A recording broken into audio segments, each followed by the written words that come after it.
Sandra thought she knew what to expect from married life: late night talks, lazy weekends, and an intimate connection. But after her wedding, everything changed. One moment, she was blissfully in love. The next, she was tangled in a storm of confusion and frustration she never saw coming. It all came to a head one night, leaving her relationship hanging in the balance.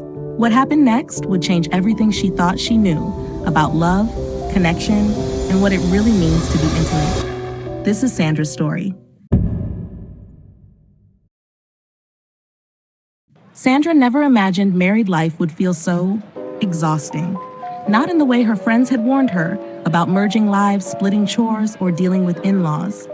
No, Sandra's exhaustion came from something far more unexpected, something no one had told her to prepare for. Her husband, Jeff, had become insatiable. When they were dating, their sex life was exciting but manageable. Friday nights after dinner or lazy Sunday mornings. Twice a week, give or take. Just enough to keep the spark alive without burning out. But since the wedding, Jeff's appetite had skyrocketed. Every single day. Sometimes twice. At first, Sandra didn't mind. She loved Jeff's passion, how he couldn't seem to keep his hands off her. Being desired that much was flattering. But lately, it has started to become too much. She barely had time to catch her breath before he was ready for another round. And she had a full-time job. How was she supposed to keep up with his endless energy? Then came that night. Sandra walked into their apartment after a long day. Her heels clicked against the hardwood floor, and before she could even set her purse down, Jeff was there. Grinning, shirtless, hands already tugging at the hem of her blouse. "Hey, babe," he whispered, his lips brushing her neck. Sandra froze. She could feel her pulse quicken, but this time, it wasn't excitement. It was frustration. "Jeff, stop," she said sharply, stepping back. "Can I at least get through the door first?" The hurt in his eyes was immediate.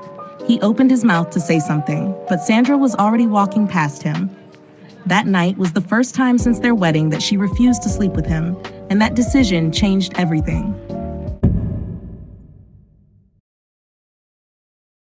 Sandra knew something had to give. Things had been building for weeks, tension simmering just beneath the surface. She could feel it every time Jeff reached for her, that eager look in his eyes. And every time she gently pushed him away, it chipped at something between them.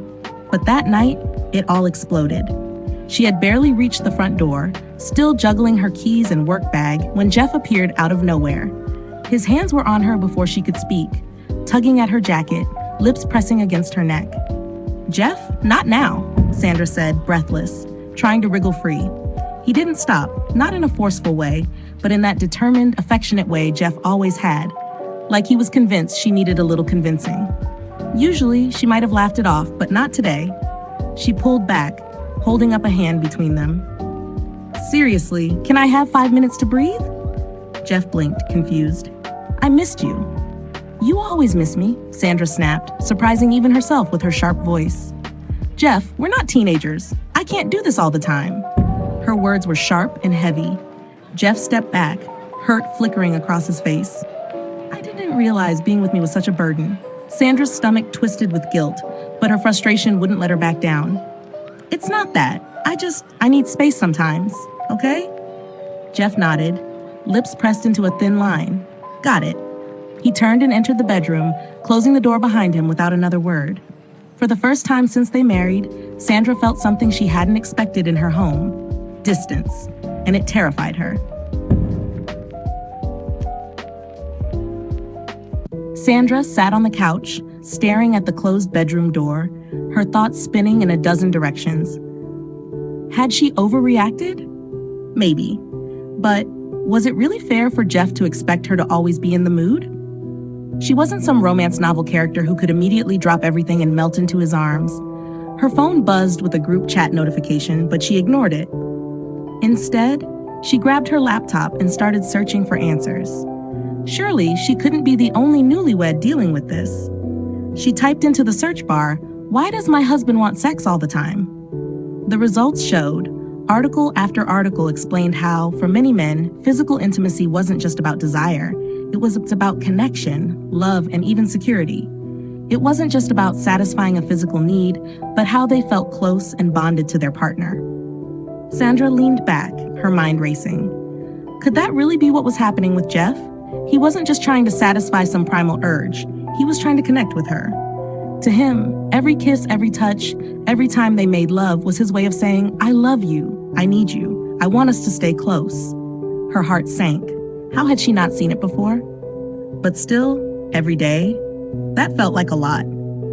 Couldn't they balance his need for connection and her need for space?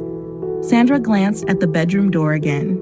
She knew she couldn't ignore this, not if she wanted to keep their relationship from spiraling into something neither of them wanted. It was time to talk and figure out what was driving Jeff's need for her, for them. Later that night, Sandra stood outside the bedroom door, her pulse racing. She hated this tension between them, the unnatural heaviness this situation had created. Taking a deep breath, she pushed the door open. Jeff was sitting on the edge of the bed, scrolling on his phone, but his expression was distant. When he glanced up and saw her, his jaw tightened. Hey, she said softly, stepping inside. Hey. His voice was flat, guarded. Sandra sat next to him, the bed creaking under their weight. We need to talk. Jeff set his phone down but said nothing, waiting. Sandra twisted her fingers in her lap. Look, I'm sorry about earlier. I didn't mean to snap at you like that. I was just overwhelmed. He nodded. I get that, but it's felt like you've been pushing me away for a while now. She sighed. I guess I have. It's not because I don't love you or want to be close to you. It's just that your need for intimacy has gone way up since we got married. I wasn't ready for that. Jeff leaned forward, resting his elbows on his knees. Sandra, it's not just about sex for me. It's how I feel close to you. When we're together like that, everything in the world makes sense. It's how I show you I love you. His voice cracked. And when you pull away, it feels like I'm losing you. Sandra's chest tightened. She reached out, placing a hand on his arm. You're not losing me, Jeff. I had no idea you felt that way. They sat in silence for a moment, letting his words sink in. So what do we do? She finally asked. Jeff smiled. We figure it out. Together.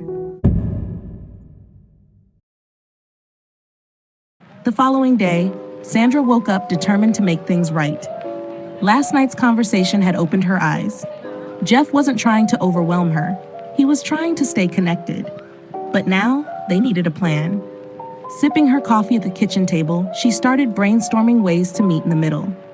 By the time Jeff walked in, still groggy from sleep, she had a clearer picture of how to move forward. Morning, he said cautiously, pouring himself a cup. Morning, Sandra replied with a smile. Can we talk about last night a little more? Jeff nodded, leaning against the counter. I've been thinking, she began. We need a balance, something that works for both of us. I want to be there for you, to connect the way you need, but I also need time to recharge. What if we figure out a rhythm that works for us instead of feeling like we're always on opposite pages? Jeff raised an eyebrow, intrigued. Like a schedule? Sandra laughed. Not a rigid schedule, but something like that. Some nights we go all in. We focus on cuddling, watching a movie, or just talking on other nights. We can be intentional without it feeling forced. Jeff thought for a moment, then nodded. I like that. As long as we're communicating, I'm good with it. Sandra relaxed, feeling the tension ease for the first time in days. And you have to tell me when you're craving that connection, instead of pouncing on me the second I walk through the door. Jeff chuckled. Fair deal. It wasn't perfect, but it was a start. They both knew there'd be bumps along the way, but for once in weeks, Sandra felt hopeful. They were figuring it out together.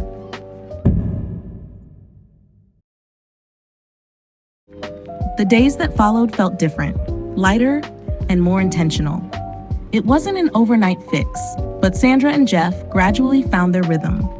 At first, Sandra was skeptical. Could something as simple as better communication and a little structure make a difference? But it did. When Jeff craved that deeper connection, he let her know without trying to ambush her at the door. Sometimes, it was a playful text during the day. Other times, it was a quiet, honest conversation after dinner. Sandra, in turn, started tuning into his cues, realizing how much those moments meant to him, physically and emotionally. What surprised her most was how much closer she felt to him when they found that balance. Suddenly, their intimacy wasn't something on her mental to-do list. It became something she looked forward to. One Friday night, Curled up on the couch with a glass of wine, Sandra rested her head on Jeff's shoulder. "You know," she said with a smile, "I think we figured this out." Jeff laughed, wrapping an arm around her. "We're getting there." She tilted her head up to look at him. "I'm serious. I finally understand why it's so important to you. And honestly, it's made me feel closer to you, too." Jeff kissed her forehead. "That's all I ever wanted." They sat in comfortable silence, the hum of the TV in the background. Sandra remembered how things had spiraled out of control just a week ago. It felt like a different world now, a better one. Their marriage wasn't perfect, but with open hearts and open communication, they were stronger than ever. And Sandra realized something she hadn't expected. Sometimes, understanding someone else's needs was the key to genuinely fulfilling your own.